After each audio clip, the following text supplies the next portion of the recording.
Hi guys, నేను ఈరోజు మ్యూజియంకి వచ్చేసా. ఇక్కడ వింతలు మీకు చూపిద్దామని ఫస్ట్ నుంచి రికార్డ్ చేద్దాం అనుకున్నా, కానీ నాకు ఒక పర్సన్ కలిసాడు. యూ డోంట్ నో గాడ్, నీకు గాడ్ ఎవరో తెలియదు అది ఇది అని సడన్గా అరవడం స్టార్ట్ చేశాడు. ఇంకా నేనేం అరుస్తా అట్లాంటి వాళ్ళతో అని చెప్పి జై శ్రీరామ్ అని చెప్పి అక్కడి నుంచి వెళ్ళిపోయాను అనమాట. చూసి ఎవరైనా భయపడకుండా ఉంటారా? ఇది ఆయన ముక్కు, ఆ పామ్ క్యాడ్ చేయడం నాకు చూడగానే గుండు జల్లు మంది.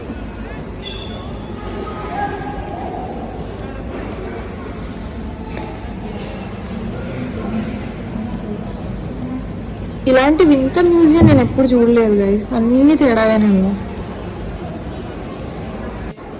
దీంతో ఎవరిని కలుద్దాం గైస్? షిప్ గైస్, కానీ మనం పట్టం ఇందులో. గైస్ కొంచెం వీడియో తీయడానికి కష్టం ఉంది, ఇలా రిఫ్లెక్షన్ వస్తుంది.